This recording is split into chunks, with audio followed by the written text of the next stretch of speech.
one thing that I saw from Cam when we first started following each other on social media was this campaign that he had. And I don't know if you guys saw this. It was like Cam to Complex or something like that. Yeah, Cam Hay for Complex. Cam Hay for Complex. And he had people petitioning for him to get an internship at Complex and for them to accept him in. Is that right? No, that's fact. So my senior year of college, I had my own blog, my own personal blog that I had, and I would write like album reviews or like my own opinion pieces on music that was out. That's so crazy. Shit like that. That's so crazy too, Cam, because that's exactly what I did too. When I was your age. Bro, that's exactly what I was doing, bro. And like, and honestly, I was not only using Twitter to talk about music and sports, but I was just speaking my mind about things, like things that this is what I felt about such and such and such and such. And, you know, enough people started to like gravitate towards my work or look forward to me like dropping an album review or my opinion about 2 Chainz or whoever it was at the time. And it caught steam. Like, I wasn't even the one who started the campaign at first. I think one of my homies was actually a person who hashtagged it when I posted a link to one of my stories. And then I was like, yo, I'm about to just start using that. And it kind of took on a life of its own. And when it got time for me to apply for the internship, Shantae Cosme, she was the editorial, the news editor at the time at Complex when I got the internship. She saw it when I was applying and it caught her eye. And yeah, that's how it played a big part in me getting the initial internship I got out of college at Complex. And shout out to her too. She was like super instrumental in getting me into a lot of stories and a lot of profiles that I had while I was there. And that eventually led you to LA, and you came out to LA and you hit me up like, hey, I'm over here, man. Let's kick it.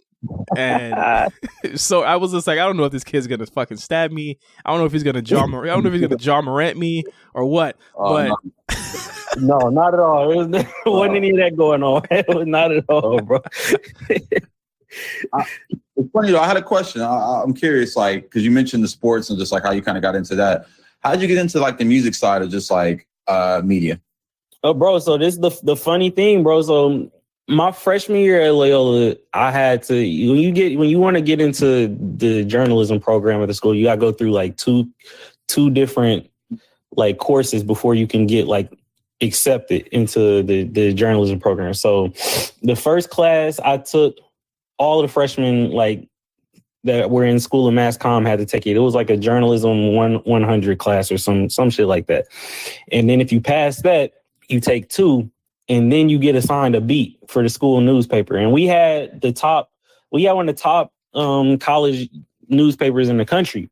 Like we were winning the Peacemaker Award consistently, which is like the top editorial newspaper for colleges across the country. So it was like pretty hard to get into. And when I got into it, the beat I got assigned was the women's volleyball team, which shout out to the women's volleyball team at Loyola. But like when you covering a beat, they're preparing you to actually cover a beat. Right.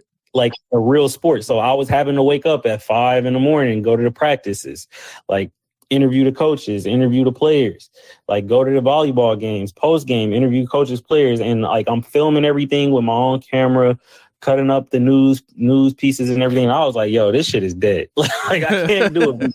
I can't do a beat. And honestly, to answer the question, you talk about music with your friends growing up, like when you at lunch or as social media, when growing up with sharing your opinion with either your friends that you follow or your friends with, or like as Twitter became a thing, even with strangers. So I was just really I was always interested in music because my parents always had all of the latest like hip hop albums, R&B. I have young parents. And so they were always kind of the hip ones, like even compared to everybody else. So I always had an affinity to music. And so I had called Mark, I want to say towards the end of my freshman year.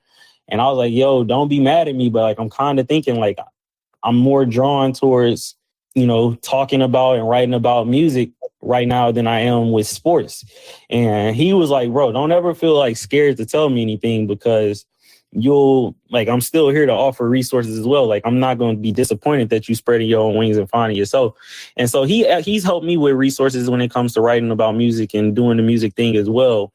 So that's kind of how I got into it. Just kind of being turned off by, I knew I didn't want to be a beat writer. I knew that was not the right for me. And I knew I could voice my opinion or vocalize my opinion pretty well when it came to music and things of that nature, to try to spread my wings in that field. And it's cool to see like how you took the advocacy from Mark or from me or from Josh or anyone. Like you do. One thing I will say about it is that like I never have to worry about you kind of like doing the right thing for your career. You know what I'm saying? Like you're always going to do largely what makes sense for you. And you know, even if it's times where I'm like, hey man, you need to, I literally just told you today something about your career or whatever. And Hey, trust me. I listen. I listen. but you listen, and I think that's like a crucial component to kind of soaking up a lot of game. I feel like a lot of people like they and you know there's different ways to get on. There's different ways to kind of succeed, but I think that it's always good to know that like if I'm gonna tell you something or if anyone's gonna tell you something, you're gonna be like you're gonna take in the constructive criticism and not get mad about it. 100%, bro. Like I tell people when I first got hired at Complexes, like my current position, and even when I was working at Fox Sports, anywhere I've worked at, and anybody who's been willing to like give me advice or like try to point me in the right direction, I tell them, do not hold back. Like I do not take anything personally.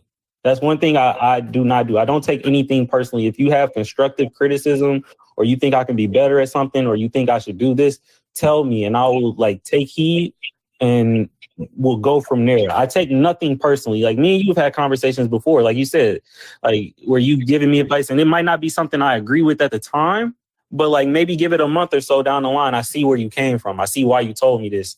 And it's never been a point where you've told me anything or anybody else that I look up to or consider a mentor or a peer or whoever, I've taken it personally if they've offered me genuine advice or critiques about my work. Like, I feel like that's a big part of growth, to be honest with you. Like, we're all here. Everybody has something they can offer to somebody else, is my mindset, bro. Like, so who am I to feel like I'm above? J5 has walked literally the path that I've walked. So who am I to listen to him give me advice and think that I'm above it or that I'm going to fuck that. I'm going to do my own thing. Like, of course, I'm my own man. I have to make my own decisions at the end of the day. But he's coming from a place of love when he gives me any type of advice. So I'm not going to take it personally. Right. Well, that was nice. I whatever. I hate you. So